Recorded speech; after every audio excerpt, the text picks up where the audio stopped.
नमस्कार दोस्तों, हम इस समय गुप्त काशी के हैं और जैसा आप जानते हैं कि सर्दियों की शुरुआत हो गई है। ठिठुरन भरी सर्दी भी शाम सुबह होने लग गई है और इसी बीच चुनावी माहौल भी गर्म हो रखा है। बात चुनावी माहौल से हटकर थोड़ा हम इस तरह कर रहे हैं क्योंकि ये एक अलग सा माहौल है। चुनाव की बातें तो हम खबरों में करते रहते हैं, लेकिन आज बात करेंगे हम केदार घाटी के माहौल की। हमारे साथ पत्रकार साथी हैं, ब्रजेश भट्ट जी हैं, वरिष्ठ पत्रकार हैं। शैलेंद्र रावत जी हैं, वरिष्ठ पत्रकार हैं।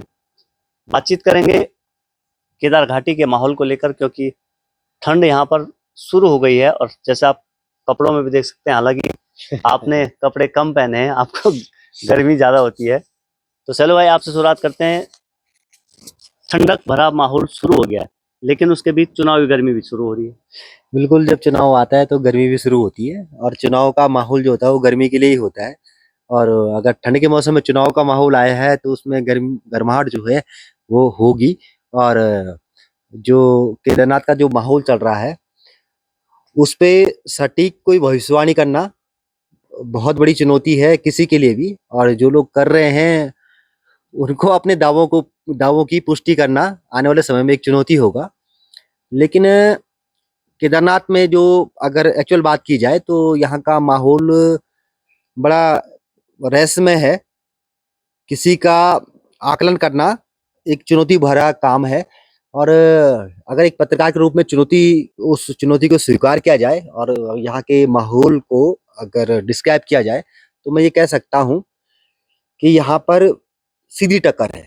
भाजपा और कांग्रेस के बीच जो है एक टक्कर है। और चुनाव का मैनेजमेंट का जिसका जितना बेहतर होगा रिजल्ट उसके पक्ष में उतना हो सकता है। क्योंकि अलग अलग क्षेत्र का अलग अलग माहौल है। केदार घाटी का अलग माहौल है, मधुमेश्वर घाटी का अलग माहौल है। आपके जो है जो तुंगनाथ चोपता वाला क्षेत्र है उसका अलग माहौल है। उत्तराखंड का अलग माहौल है। तो हर जगह का अलग अलग माहौल है। अगस्त्यमुनि का अलग माहौल है। और इन सभी माहौलों में जो अपना सटीक जो है अपना विश्लेषण करके और अपनी तैयारी जो है उस हिसाब से कर पाएगा, जो उसमें सटीक जिसका समीकरण वहाँ पे बैठेगा वही इस चुनौती को पार कर पाएगा। और उसके जो है आगे जो अब बचा है जो भी आने वाले चुनाव में। और आने वाले चुनाव का जब रिजल्ट आएगा वो एक रिसर्च का भी विषय रहेगा कि जब पूरे देश की नज़र इस केदारनाथ विधानसभा पर है और हर कोई चाहे वो कांग्रेस हो चाहे वो बीजेपी हो अपनी पूरी ताकत इसमें उन्होंने झोंकी है और मैसेज भी पूरे देश में जाना है। तो यहाँ के आंकड़ों पर सबकी नज़र है। लेकिन यहाँ का जो वोटर है वो बड़ा साइलेंट है। और वो साइलेंट वोटर से कुछ भी बात जो है उगलाना एक चुनौती है। कोशिश हमने बहुत बार की लेकिन उस और जो है हम बढ़ रहे हैं, धीरे धीरे कोशिश और आगे करेंगे। लेकिन उस चुनौती को पार कर पाना बड़ा मुश्किल है। लेकिन फिर भी आकलन ये है कि एक बड़ी टक्कर यहाँ पे होने वाली है और जिसका मैनेजमेंट अच्छा रहेगा वो यहाँ पे जीतेगा। बड़ी टक्कर केदार घाटी में होने वाली है। वरिष्ठ पत्रकार ब्रजेश भट्ट जी हैं। भट्ट जी, केदार घाटी शुरू से ही धार्मिक नगरी के रूप में जानी जाती है। चाहे केदारनाथ यात्रा की बात करें हम, चाहे तुंगनाथ यात्रा की बात करें, चाहे मधुमेश्वर धाम की बात करें, यात्रा के रूप में विशेष रूप से केदार घाटी पहचानी जाती है। इस वक्त यात्रा केदारनाथ की यात्रा संपन्न हो चुकी है, तुंगनाथ की यात्रा संपन्न हो चुकी है, मधुमेश्वर के कपाट बंद होने वाले हैं। चुनाव में किस तरह आप माहौल देख रहे हैं, क्योंकि जिस तरह यात्रा के रूप में तमाम सारी बातें कही गई कि यात्रा को प्रभावित किया गया, वर्तमान समय में आप अनेक जगहों से घूम के आए हैं, क्या लग रहा है? देखो, मुद्दे यात्रा से जुड़े हुए भी हैं और स्थानीय मुद्दे भी हैं। दोनों मुद्दे हैं। अगर आप गुप्तकाशी बेल्ट पे आओगे या कालीमठ बेल्ट पे आओगे तो आपको यहाँ यात्रा के मुद्दे दिख सकते हैं। लेकिन अगर आप अगस्त्यमुनि जाओगे या चोपता क्षेत्र में जाओगे तो वहाँ यात्रा से संबंधित मुद्दे माने कम नजर आएंगे। और ये कितने प्रभावी होते हैं, देखो चुनाव के लिए अभी 10 दिन बाकी हैं और इसमें कांग्रेस अब इन मुद्दों को कहाँ तक उठा पाती है ये महत्वपूर्ण रहेगा। और जहाँ तक बीजेपी का सवाल है, बीजेपी भी अपना प्रचार प्रसार कर रही है, जो भी अगर उस पर आरोप लगे हैं उसका जवाब दे रही है, वो भी जनता को कितना संतुष्ट कर पाती है। वोट का यही आंकड़ा रहेगा। और जहां तक इस समय लड़ाई है तो कांग्रेस से बीजेपी की सीधा लड़ाई है। इसमें समीकरण सब गड़बड़ इस समय मतलब केदार घाटी में 2002 से मैं भी चुनाव की कवरेज कर रहा हूँ। तो इस समय की परिस्थिति अलग है। अलग ये है कि भाजपा कांग्रेस की सीधी टक्कर है। कभी सीट पे सीधी टक्कर नहीं हुई है, त्रिकोणीय रहा है, चतुष्कोणीय भी इसमें रहा है। तो इस समय भाजपा और कांग्रेस की जो सीधी टक्कर होगी, क्योंकि यहाँ पर करीब 95,000 वोटर है और 50 से 60 के % के बीच वोटिंग होगी, तो लगभग 55,000 अगर वोट होती है तो जीतने वाले को 30,000 वोट कम से कम लाने हैं। और किस पार्टी में इतनी हिम्मत है या कितना वर्क उसने किया है कि वो 30,000 अप लाएगा, तो उसी की जीत है। अब ये क्योंकि अगर हम पिछला वोट बैंक देखें, मतलब पिछले चुनाव में देखें, तो कांग्रेस का कितना रहा है और बीजेपी का कितना रहा है, और जो बीच का वोटर है वो कहाँ जाता है। मैं जहां तक पिछले चुनाव की बात करें या उससे पिछले चुनाव करें, जब मनोज रावत जी कांग्रेस से जीते थे तब इनके वोट 16,000 करीब शायद इनको पड़ी थी, 15,000 समथिंग पड़ी थी। उसके बाद 2-3 शैला जी जब कांग्रेस में थी तब वो जीती थी तो 17,000 वोट पड़ी थी। और इस समय जीत तो शायद इस समय 23,000 वोट, पिछले चुनाव में 23,000 वोट उनको मिली थी।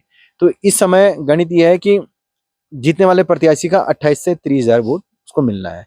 अब ये कौन ला पाएगा, ये भी एक सोचनीय विषय है। और ये भी मतलब एक जो जीत का जो रहेगा वो मतलब उससे ये साबित होगा कि भाई किसकी जीत हो रही है। भले अभी 10 दिन है, हमें इंतजार करना होगा कि किसकी हवा किस ओर बहती है। भट्ट जी, जैसे हमने देखा तमाम सारे आरोप लगते हैं, क्या ये मुद्दे प्रभावशाली रहते हैं चुनाव में? जिस तरह से केदारनाथ यात्रा की बात होती है कि इसको डाइवर्ट, क्या जो सामान्य मतदाता है उसको इन मुद्दों से लेना देना रहता है? देखो, मैं यही कहा कि ये जो कुछ क्षेत्र है जो यात्रा से जुड़ा हुआ क्षेत्र है, और देखो ये सब जो अब खेल हो गया है, कोई मुद्दा है नहीं उसको मुद्दा बनाना है, चाहे वो कांग्रेस है चाहे बीजेपी है, और उस मुद्दे पे खेलना, जो उस मुद्दे पे खेल गया वो जीत गया। कांग्रेस अगर इन मुद्दों को भुना पाई तो वो जीत के उसमें है। अगर इन मुद्दों को जनता के सामने सही ढंग से प्रस्तुत नहीं कर पाई, ना भुना पाई, तो बीजेपी को फायदा होगा। अब प्रवाही कितने होते हैं ये पार्टी, वो ये मतलब जो प्रचार कर रहे हैं उस पर ही निर्भर करता है कि वो किस प्रभावी ढंग से अपना जो है वो जनता को समझा पाता है। तो अब फिलहाल जो बात करें हम, तो कांग्रेस इसको बहुत इन मुद्दों को मजबूती से उठा रही है, चाहे वो पूर्व मुख्यमंत्री हरीश रावत जी हों, चाहे यशपाल आर्य जी हों, चाहे जो प्रत्याशी हैं मनोज रावत जी हों, उनका फोकस यही है। लेकिन अभी इसका असर जनता पे कितना पड़ता है ये वोट बताएगा। चलो भाई, आप देख रहे हैं लगातार कांग्रेस जो मुद्दे हैं, चाहे यात्रा का मुद्दा हो, चाहे देवी आपदा का मुद्दा हो, 31 जुलाई को जो है जो आपदा आई थी, उस मुद्दे को कांग्रेस लगातार भुना रही है कि भाजपा यात्रा के दौरान जो व्यवस्थाएं थी उसको सफल बनाने में नाकाम रही है, या फिर जो आपदा आई उस आपदा की जो चुनौतियां थी उसको उसके समाधान में पूरी तरह फेल रही है। कितना असर रहेगा इसका?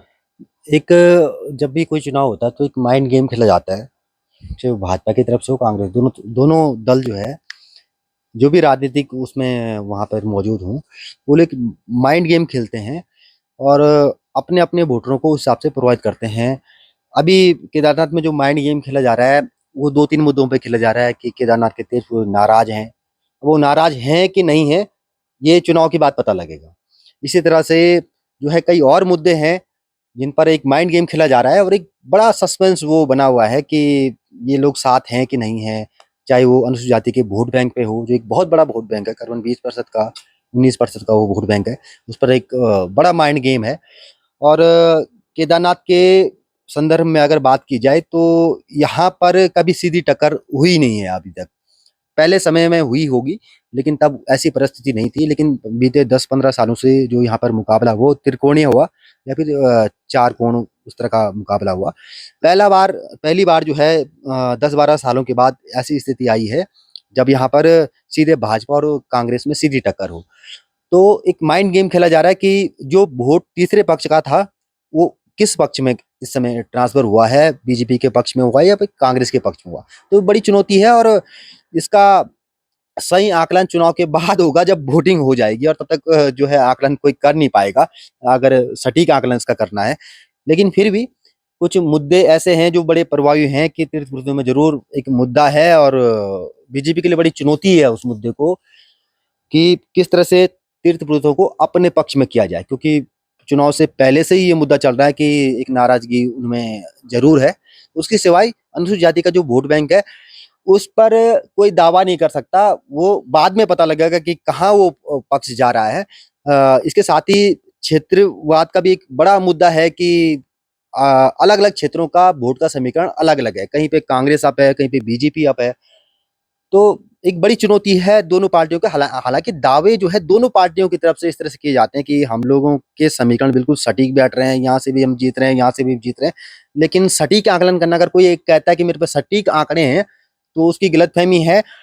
एक यहाँ के सटीक आंकड़े का अनुमान लगा पाना इसलिए बहुत बड़ा मुश्किल है क्योंकि पहली बार यहाँ पे सीधा मुकाबला हो रहा है, तो एक बड़ी चुनौती है। निश्चित तौर पर चुनौती है। भट्ट जी, निर्दलीय प्रत्याशी त्रिभुवन चौहान भी मैदान में हैं और यूकेडी के प्रत्याशी आशुतोष भंडारी भी मैदान में हैं। क्या लगता है आपको कि बीजेपी कांग्रेस के अलावा ये दो प्रत्याशी कितना प्रभावित कर पाएंगे इस चुनाव को? देखो, ये तो कई चीजें जो हम सोचते हैं वो हो नहीं पाती है धरातल में। क्योंकि अभी अब हरियाणा का चुनाव देखें तो सभी मीडिया का यह था कि कांग्रेस सत्ता में आ रही है, लेकिन नहीं आ पाई, और बीजेपी अच्छे बहुमत और जितने पुराने रिकॉर्ड थे उनसे अच्छा बहुमत करके वो सत्ता में आ गई। अब यहाँ पे जो कांग्रेसी हैं, क्योंकि हमारे जो निर्दलीय हैं, हमारे निर्दलीय जो समर्थक हैं उनसे भी बातचीत हो रही है, वो भी बहुत अपेक्षा कर रहे हैं कि हमें अच्छा समर्थन मिल रहा है उनके अनुसार। अब उनकी धरातल पे कितनी वर्किंग होती है, वो एंटी कांग्रेस एंटी बीजेपी को कितने अपने पक्ष में ला पाते हैं, ये तो खैर वो नतीजा ही बता पाएगा। लेकिन बहुत कुछ प्रभावित कर पाए या कुछ ऐसा हो, ये मुझे नहीं लगता है दूर तक भी क्योंकि जिस ढंग से आदमी लास्ट में कौन जीत रहा है और मेरी वोट खराब नहीं होनी है, इस बेस पे वोट डालता है, तो वो फिर दो कोणों में ही बढ़ता है।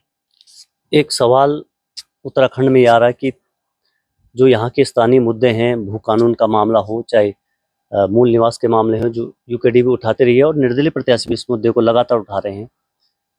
क्या लगता है आपको, क्या इन मुद्दों के जो वास्तविक मुद्दे उत्तराखंड के हैं, उन मुद्दों को ये निर्दलीय प्रत्याशी या यूकेडी उसको कैच कर पा रही, या फिर भाजपा कांग्रेस की एक छत्र राजनीति के आगे ये गौण है? अब ये तो क्या कहें हम, क्योंकि जो निर्दलीय प्रत्याशी हैं या जो उक्रांत के प्रत्याशी हैं यहाँ पे, उनका कितना प्रभाव क्षेत्र में है या पार्टी के कितना संगठन है, वो सर्वव्यापित है कि कितना इनका संगठन है। जब तक आपके पास संगठन नहीं होगा, जब तक आपके पास आवाज नहीं होगी, आप पब्लिक तक कैसे पहुंचाओगे? भू कानून यहाँ के हित में, बिल्कुल सही बात है। अन्य जो भी ये अन्य मुद्दे उठा रहे हैं, लेकिन वो पब्लिक तक कितने कन्विंस कर पा रहे हैं, तभी तो उसका असर होगा। लेकिन ऐसा असर शायद मुझे तो दिखाई नहीं दे रहा है। चलो भाई, उत्तराखंड बने लंबा समय हो गया है, आज उत्तराखंड स्थापना दिवस भी है। यूकेडी हो चाहे और प्रत्याशी, भी मैं जो सवाल कर रहा था, क्या कारण है कि ये जो वास्तविक मुद्दे हैं ये मतदाताओं के बीच घर नहीं कर पाते हैं, लिहाजा ये मतदान में या वोटिंग में तब्दील नहीं हो पाते हैं? कारण क्या रहता है? उत्तराखंड की जो राजनीति है उसको जो दिल्ली की राजनीति है वो बहुत प्रभावित करती है। और यहाँ पर क्योंकि राज्य बनने से पहले उत्तराखंड क्रांति दल यहाँ पर बहुत प्रभाव रखता था, और एक समय ऐसा था कि उत्तराखंड क्रांति दल अगर चुनाव लड़ता तो शायद उत्तराखंड क्रांति दल की 5 सीटें यहाँ पर आ जाती। लेकिन शायद वो समय को चूक गए या फिर वो समय की परिस्थिति थी, वो अलग विषय है। लेकिन उसके बाद जब ये स्टेट बना तो उसके बाद यहाँ पर राष्ट्र जो राजनीति है वो हावी हुई, और आज तक वो जारी है। यहाँ पर तीसरे विकल्प की अभी तक जो है बहुत सारी कोशिशें हुई, चाहे वो रक्षा मोर्चा हो या फिर और सारी चीजें हों, लेकिन नाकामी उसमें हासिल हुई। और रुद्रप्रयाग के संदर्भ में और उत्तराखंड के संदर्भ में एक नई अगर मैं चीज आपको बताना चाहूँ तो यहाँ पर जो हम ही लोगों में से पत्रकारिता वर्ग के लोग हैं उन्होंने भी एक बड़ा प्रयास किया ये माना जाता है कि पत्रकार जो होगा वो अगर ज़्यादा मतलब अच्छा प्रभावी हो और उसका अगर क्षेत्र में प्रभाव हो तो वो राजनीति की ओर आते हैं। और बहुत सारे पत्रकार जो है भारतीय राजनीति में उन्होंने अपना स्थान बनाए हैं, वो चाहे बड़े स्थान हो, चाहे प्रधानमंत्री तक का स्थान अटल बिहारी वाजपेयी जी ने बनाया। निशंक जी भी पत्रकार रहे हैं कभी ना कभी। तो रुतबा की राजनीति में भी हमेशा ये प्रयास हुआ है और यहाँ पे सक्सेस भी ये राजनीति हुई है। जब जो है एक पत्रकार के तौर पे मनोज रावत ने यहाँ पर चुनाव जीता था और आज भी एक पत्रकार मनोज रावत तो खुद ही एक जो है त्रिभुवन चौहान भी एक पत्रकार नए यहाँ पर उतरे हैं। लेकिन रुद्रप्रयाग से हटकर अगर प्रदेश में देखें तो बहुत सारी जगह ये प्रयोग हुए। रुद्रप्रयाग में ये प्रयोग हुआ, मोहित डिमरी वहाँ पर उठे लेकिन वहाँ पर उन्हें सफलता नहीं मिली। उसके बाद लोकसभा चुनाव में जो है आशुतोष भाई उठे, उनको भी वो सफलता हासिल नहीं हुई।